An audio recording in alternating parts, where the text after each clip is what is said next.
Hello everyone. The topic for today is compare and order rational numbers. Right now I want you to pause the video so you can copy down all of your notes and then resume when you're ready.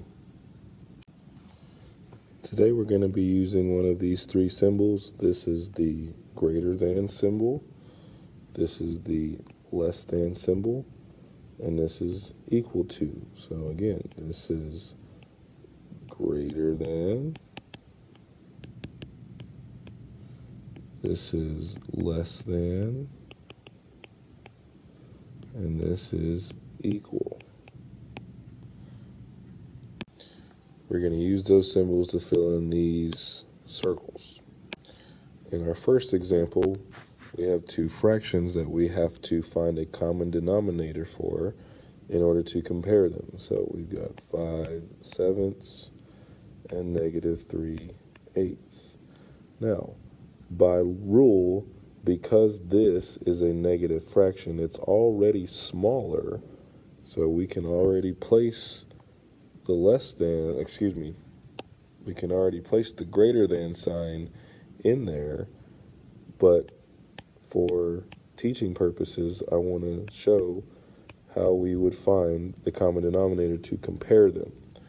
Okay, so the common denominator we're going to use is 56, so we would multiply that by 8, also that by 8, so we would get 40 over 56, and then this we'd multiply by 7, and that by 7 as well, and we would get -21 over 56. So if both of those were positive numbers, now that they have a common denominator of 56, now we can compare them. 40 is greater than 21, and for sure in this case -21. Now we've got an example where one of them is a decimal, the other one is a fraction. So I'm going to make both of them into fractions simply because this as a fraction is very easy to create, but you could make this into a decimal as well. So 6 and -6.7, well, this 7 is in the tenths place, so that means that is -6 and 7/10. Well, so that's the first number, and the second number is already -6 and 7/10. So since those are equal, we're going to write that they are equal. Last, we have another situation where we have a fraction and a decimal, so we've got to make sure that they're both in the same format. So before I use the fraction, this time I'm going to use a decimal. So let's change -5/6 into a decimal. So 5 divided by 6, add a decimal and a 0. 6 goes into 50, 8 times. We get 2 as our remainder, add a 0, bring it down. 6 goes into 20 twice. We subtract, we get 2, add another 0, bring it down.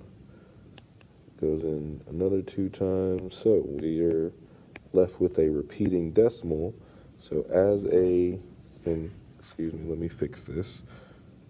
I kept writing 2's up here. This is actually supposed to be 3's. So, as a decimal, that is -0.83 repeating. So, we have two negative decimals here. And remember, when a number is negative, or when two numbers are negative, the bigger one, so to speak, is actually smaller.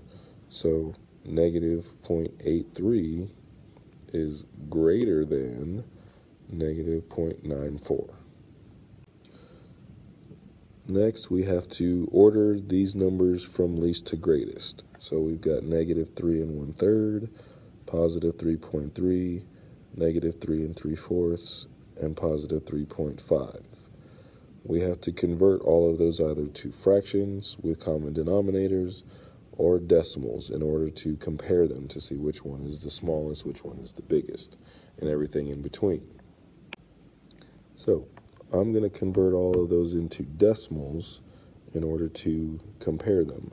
So these two are already decimal, so we can leave those alone. So to convert -3 and 3/4, well, I have that memorized, and that is -3.75. -3 and 1/3, well, I've got to convert the 1/3 into a decimal. So 1 divided by 3, well, we get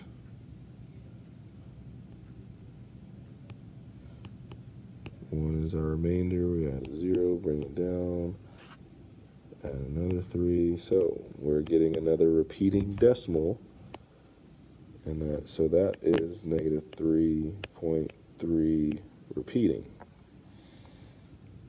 So since we know that, we can compare them now. We've got -3.3 repeating, +3.3, -3.75, and +3.5.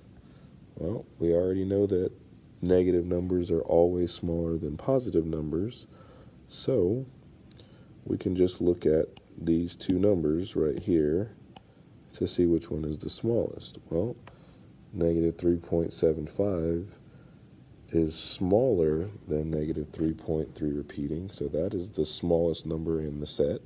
So -3.75, then we have -3.3 repeating, and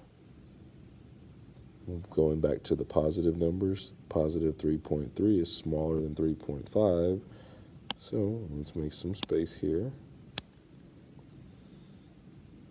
so we don't get confused.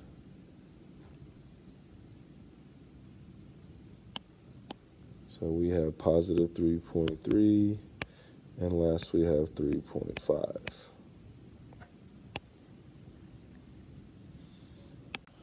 Using that knowledge, I want you to order these numbers from least to greatest. Bring that with you to class along with any questions.